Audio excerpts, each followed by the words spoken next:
C'est pourquoi sortez du milieu d'eux et séparez-vous, dit le Seigneur. Qui parle ici? C'est le Seigneur. Amen. Vous êtes du milieu de qui? Des morts, de ceux qui n'ont pas de vie. Si vous êtes réellement les disciples de Jésus, Jésus est en train maintenant de vous parler. Jésus vous dit, votre lieu, c'est pas là où il y a les gens qui sont morts. Quittez le milieu là où il y a les morts. Sortez du milieu d'eux, dit le Seigneur. Séparez-vous. J'aime cette histoire de Lazare. Les riches disent quoi? Tu peux envoyer quelqu'un pour mes frères qui sont encore sur la terre. Mais Lazare dit quoi? Il n'y a pas de relation entre ceux qui sont là et ceux qui sont ici. C'est pourquoi ici Jésus dit, séparez-vous. Amen. Ces riches-là commencent à demander même une goutte d'eau. Mais Lazare dit quoi? C'est impossible. Nous n'appartenons pas à une même personne. Vous appartenez aux ténèbres. Restez là où vous êtes. Et nous appartenons à celui qui a vaincu la mort, qui est Jésus-Christ. C'est pourquoi on ne doit pas se mélanger. Amen. Identifiez votre milieu. Si vous voyez seulement quelqu'un, malgré qu'on peut dire non, c'est une façon d'évangéliser, mais vous êtes toujours entouré par des soulards, par des cupides, des voleurs. À un moment, vous serez influencé par ces gens-là. Il y a un Américain qui avait dit ceci: nous sommes les 50% des 5 personnes qui sont plus proches de nous. Amen. L'entourage est très important. C'est-à-dire, si tu es au milieu des 5 milliardaires, tu es au moins la moitié de ce qu'ils sont. Amen. Voilà. Et maintenant, si tu es au milieu de 5 ivrognes, tu es aussi la moitié de ces 5 ivrognes. Regardez seulement dans votre vie. Soit à un moment, vous commencerez à vous dire, je prends seulement un peu. Le peu là exagère parce qu'ils sont morts. Mais toi, tu prendras seulement un peu. Tu deviens les 50% de ces milliers. Amen. Si tu es au milieu des gens qui se suivent, même si tu ne te suis pas, mais tu es coupable à 50%. Parce qu'en voyant même ce que tu vois là, ça te suit et ça te sépare de Dieu. Amen. Les milliers est très important. C'est pourquoi quitter du milieu d'eux. Ne vous attachez pas à n'importe qui. Tabitha faisait partie des disciples. C'était son milieu. Et comme c'était un bon milieu, Jésus devait seulement agir et chasser la mort. Et si on dit, ne touchez pas à ce qui est impur, et je vous accueillerai. Amen. Donc nous devons identifier bien notre milieu. On ne doit pas se mélanger à n'importe qui. Si vous êtes entouré de gens qui aiment beaucoup la prière, vous finirez aussi par être un homme de prière. Mais si vous êtes entouré des moqueurs, de ceux qui voient leur fatigue, on se contamine aussi, même la fatigue. Même la faim ici, on se contamine. Quand tu es entouré par les gens qui disent toujours j'ai faim, j'ai faim, à un moment ça va te créer aussi l'envie de manger. Amen. Donc identifions notre milieu. Parce que si nous restons là où il y a les milieux de la mort, nous allons aussi mourir. La deuxième des choses, c'est le relèvement. On dit, réveille-toi, toi qui dors. Lorsqu'on ouvre les yeux, on comprend que non, ses amis ici ne m'aident pas à avancer avec Dieu. On se dit, cet entourage ici ne me facilite pas de marcher bien avec Dieu. On ouvre les yeux. C'est déjà un pas vers la lumière. de Jésus. Comme Jésus a dit, je vous accueillerai. Mais avant de vous accueillir, il ne dit pas que je viendrai là où vous êtes. Il dit, je vous accueillerai. C'est vous qui viendrez maintenant vers moi. Alors, la deuxième des choses dans l'appartenance, c'est le relèvement. Relève-toi d'entre les morts. Vous avez déjà identifié que réellement ici, ça ne va pas. Avec ses amis, ça ne va pas. Avec cet entourage, ça ne va pas. Relevez-vous. Quelqu'un peut être couché au lit, qui ne dort pas, qui ouvre ses yeux. Mais s'il ne quitte pas là-bas, il n'arrivera jamais dehors. Amen. Il n'arrivera jamais et il ne verra pas la main de Dieu. C'est pourquoi ici, vous êtes entouré par votre entourage, qu'il soit bon ou mauvais, mais la bonne action, vous devez maintenant vous relever. Ne restez pas parmi les morts. Si Tabitha allait être là, Pierre prie, il se concentre dans la prière. Et puis il dit, Tabitha, réveille-toi. Elle ouvre les yeux, mais elle ne bouge pas. Ça pouvait être encore un autre cas qui demanderait la prière. Mais comme elle a ouvert les yeux, elle a identifié le milieu. C'est Pierre qui est en face de moi ici. Comme elle appartenait à Jésus, elle était parmi les disciples. Elle s'est levée. Amen. Lorsqu'elle s'est levée, elle était maintenant assise. Amen. Nous devons nous relever. Amen. Tomber, ce n'est pas un problème. Ça peut nous arriver de tomber. Mais nous devons avoir cette capacité-là de nous relever. Nous sommes enfants de Dieu. Parce qu'il y en a beaucoup qui se limitent par là. Ils se disent non. Moi, en tout cas, j'ai prié pour ça. Je ne vois rien comme solution. Alors j'abandonne. Vous restez là. Vous avez déjà remarqué parce que vos yeux voient que ça ne va pas. Mais puisque vous avez abandonné, c'est comme si vous êtes aux aguets mais couché sur les lits. Nous devons nous relever. Amen. Bien-aimés, vous devez vous relever. Vous appartenez à Jésus. Même pas les péchés ne doivent pas vous arrêter à servir Dieu. Lorsque vous remarquez que je suis tombé par ici, relevez-vous, continuez la marche avec Jésus. Parce qu'on dit, il traverse la vallée.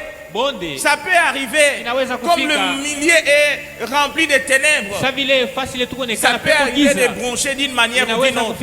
Mais ne restez pas là-bas. Relevez-vous et marchez. Relevez-vous, continuez la marche. Amen. On ne doit pas rester couché. Ils sont nombreux comme ça qui se disent, comme j'ai péché. Surtout les péchés que tout le monde a connus. Maintenant on dit, reviens maintenant à l'œuvre de Dieu. C'est dit, non, bon, je vais revenir seulement. Il continue à rester couché. Parfois il se dit, les gens ont entendu ça. Les gens savent ce que j'ai fait. Et me voir encore là devant, en train de prêcher, en train de chanter, en train de servir. Ils n'auront plus confiance en moi. Est-ce que ce sont eux qui t'ont appelé? Tu dois te relever. Il dit, relevez-vous, quittez, et je vous accueillerai. Je serai pour vous un père, et vous serez pour moi des fils. Amen. Est-ce qu'on peut acclamer pour Dieu? Relevez-vous, servez Dieu, relevez-vous, continuez la marche, relevez-vous. Servez Dieu. La mort ne doit pas vous arrêter. Le sommeil ne doit pas vous arrêter. La chute ne doit pas vous arrêter. Et continuez la marche avec Jésus. Continuez la marche. La Bible dit seulement une chose. Souviens-toi d'où tu es tombé. Amen. Lorsque tu as déjà identifié que je suis tombé par ici, à cause de ça, c'est fini. Demande pardon, continue avec Jésus et évite de tomber encore là-bas. Amen. C'est dit, moi avec tout ce que les gens ont dit là, moi avec ce que les gens ont vu, non, je me limite seulement. Je reste un chrétien simple. Nous avons dit que lorsque tu prends toi-même les congés, les repos, tu finiras par tomber comme David. Même si tu étais fort comment. Regardez David. Goliath qui avait 3 mètres. Qui était fort. Comme il était en activité, il avait tué Goliath.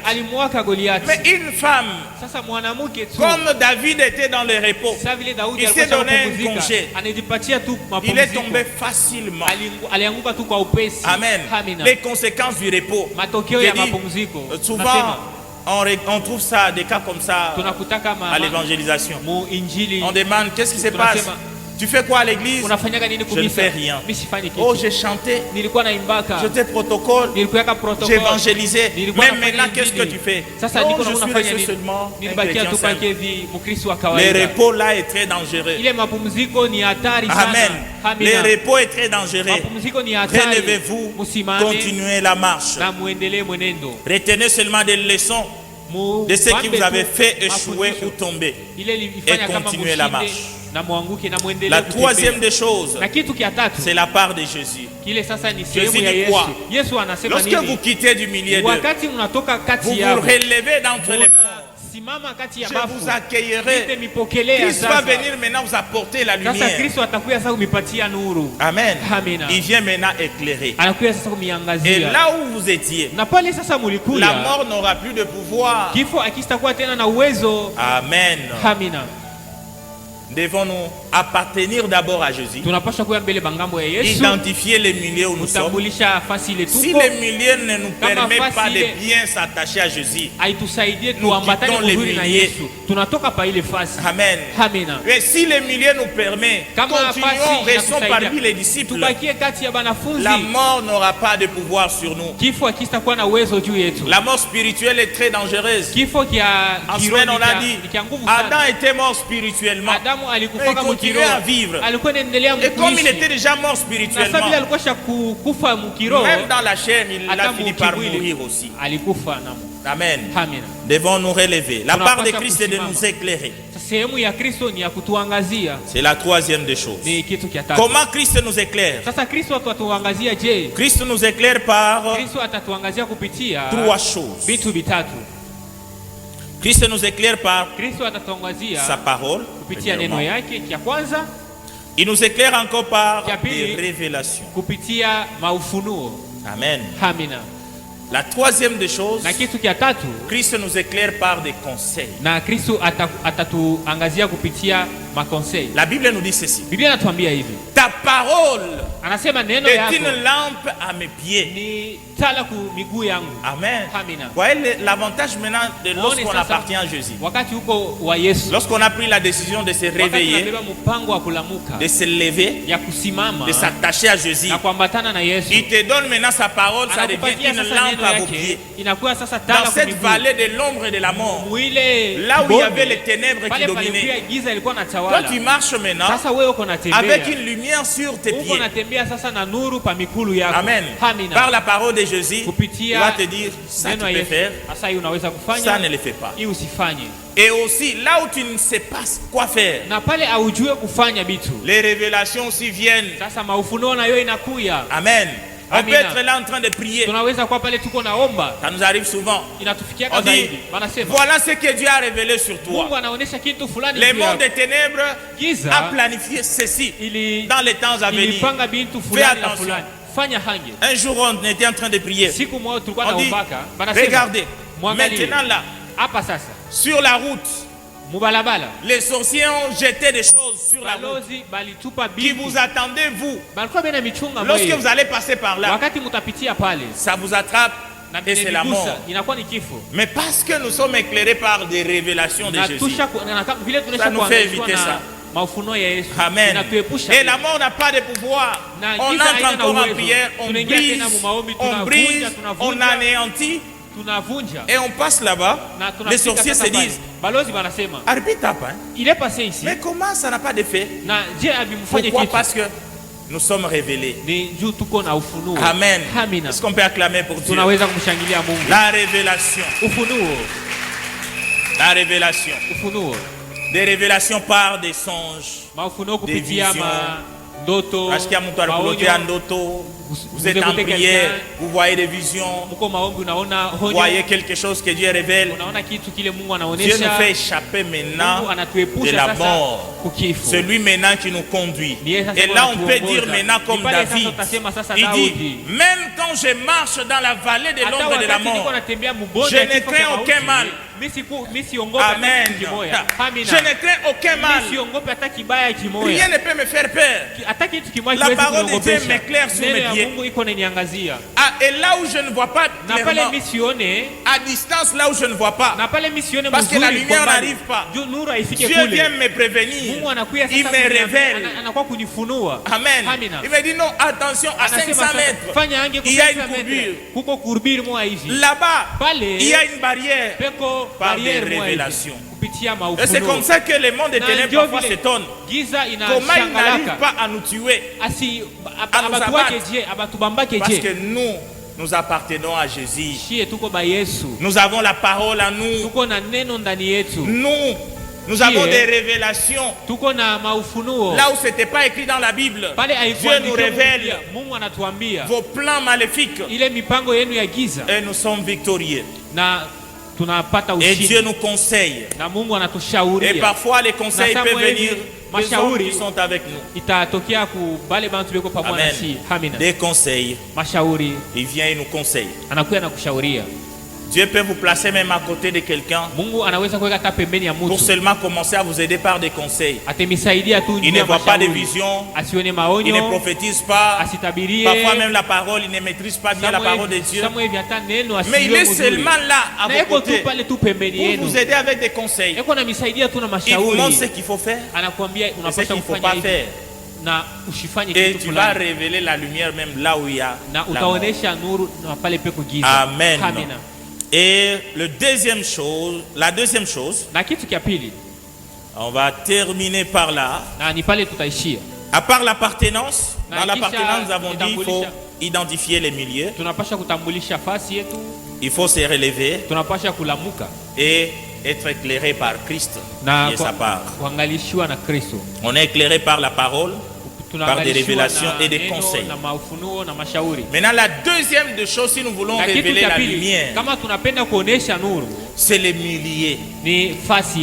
Amen. Là, c'est lorsqu'on se retrouve parfois chaos. Maintenant, il nous faut retrouver, il nous faut être dans un bon lieu. Amen. Il faut être à un bon lieu. Les lieux, c'est la deuxième des choses, ou les milieux. On a dit pour Tabitha, elle était parmi les disciples. Mais remarquez une chose qui se passe. Être parmi les disciples, ce n'était pas tout pour qu'elle ressuscite. Mais comme elle était au bon milieu, au bon lieu, au bon endroit, regardez ce qui se passe avec ses disciples. C'est pourquoi l'entourage est très important. Elle meurt. Mais lorsqu'elle est morte, les disciples ont fait quoi? Elle ne faisait plus rien. Elle est cadavre. Maintenant, les disciples qui étaient avec elle, ils font d'abord deux choses. Premièrement, ils ont lavé le corps de Tabitha. Amen. Deuxièmement, ils ont amené ce corps dans la chambre haute. Amen. Les lieux. Parmi les disciples, si tu es parmi les disciples de Jésus, si tu arrives que tu tombes, Tabitha, comme elle faisait les bonnes œuvres, ils se sont dit non, on ne l'enterre pas. Amen. Et si vous aussi vous posez des bonnes œuvres parmi les disciples de Jésus, lorsque vous tombez, votre entourage ne va pas vous enterrer. Amen. Mais votre entourage va vous laver et vous placer dans la chambre haute. Est-ce qu'on peut acclamer pour Dieu? Qu'est-ce qui se passe? C'est là que je me dis, quelqu'un s'est dit qu'il a péché. ou qui a bronché.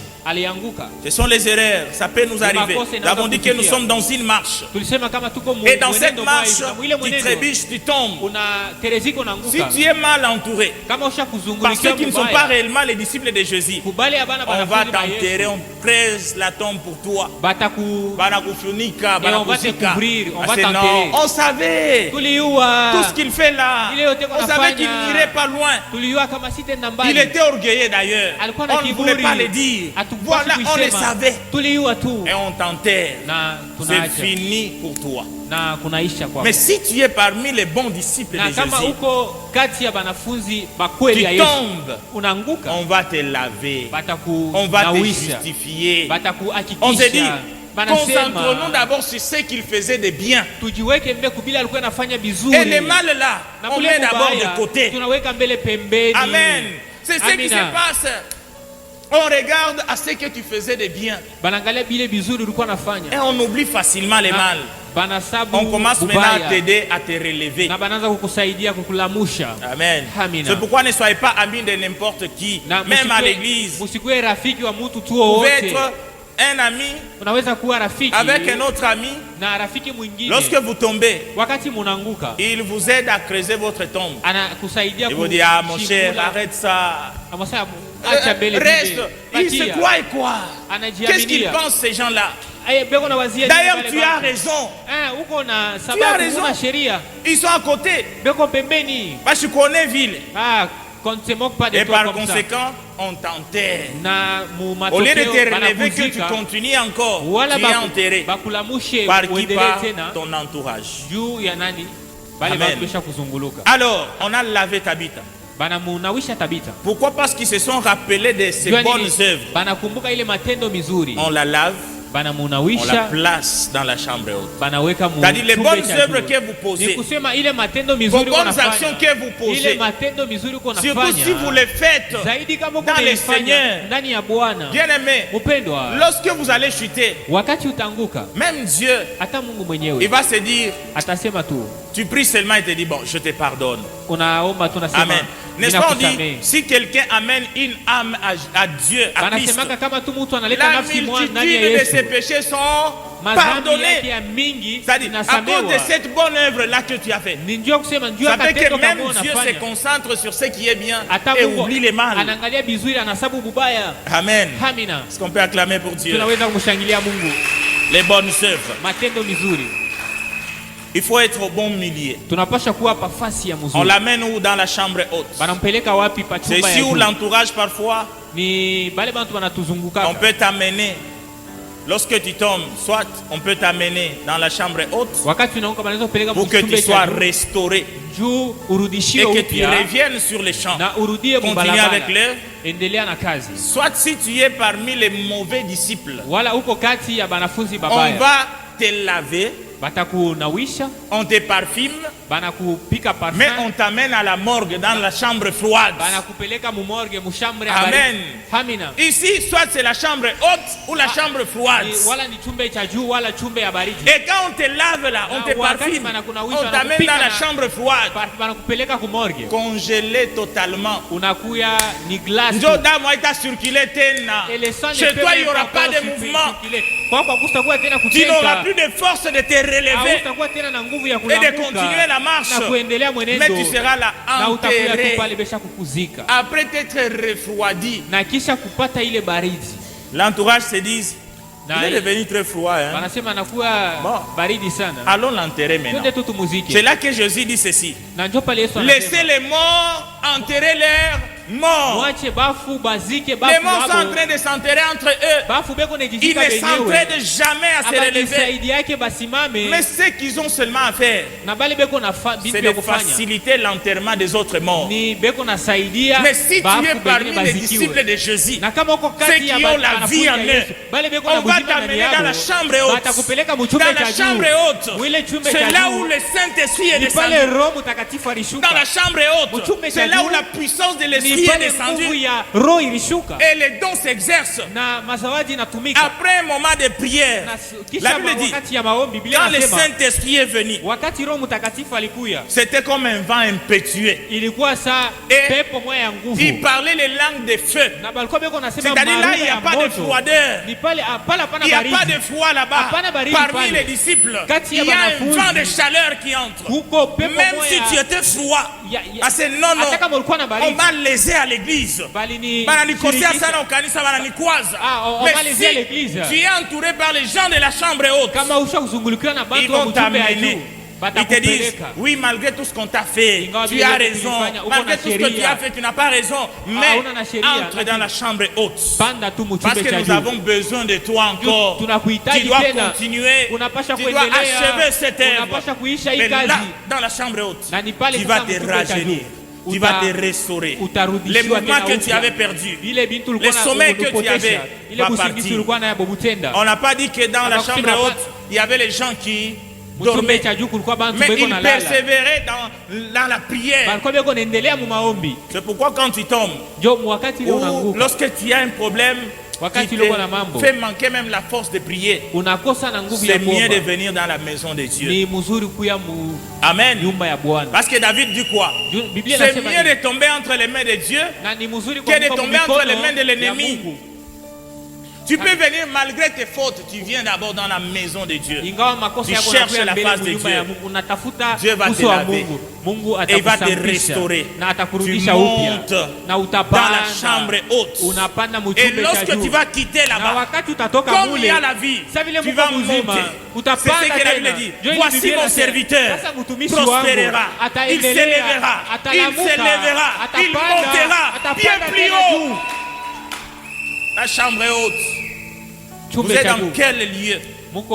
Soyez dans les lieux qui va vous permettre de monter plus. Ayez l'entourage qui ne va pas vous enterrer, mais l'entourage qui va vous encourager à rester dans l'œuvre de Dieu. Amen. N'accepte pas qu'on t'amène dans la chambre froide, mais monte dans la chambre haute. La troisième des choses, ce sont les œuvres. Tabitha pratiquait de bonnes œuvres. Et ces bonnes œuvres-là avaient fait qu'on ne l'enterre pas. On a dit, cette femme ici, non, allez chercher Pierre. Je vous dis aussi, vous également, le jour où vous mourrez, ou le jour où vous tomberez, Dieu ne sera pas loin de vous. Les gens qui vous entourent là vont vous aider, ils vont se rappeler. Non, quand l'autre était là, ce qu'il faisait là nous touchait vraiment. Non, il ne faut pas l'enterrer. Cherchons Pierre pour ressusciter cette femme. Nous révélons la lumière, c'est par nos actes. Amen. Qu'est-ce que tes actes révèlent? Tu dis que tu as l'amour, mais les actes que tu poses montrent le contraire. Tu dis que tu aimes Dieu, mais toi-même tu t'es déjà donné le repos. Parce que les gens t'ont offensé, parce que tu as fait quelque chose, ou on t'a fait quelque chose de mal, soit parce que tu as prié tellement, tu n'as pas eu ce que tu cherchais. Tu te dis, je me donne le repos, j'oublie d'abord cette requête ici. Non, non. Ici tu dois te relever. Révèle la lumière par tes bonnes actes. Les bonnes œuvres de Tabitha avaient fait qu'il se dit, avant de l'enterrer, trouvons d'abord une autre solution. Si Jésus aussi échoue, là on verra bien. Mais comme Jésus n'échoue jamais, comme Jésus n'est jamais vaincu par la mort, tu seras ressuscité toujours. Amen. Nos bonnes œuvres révèlent notre lumière. Les gens qui bénéficient de tes bonnes œuvres, ces gens-là, ils vont plaider pour toi devant Dieu.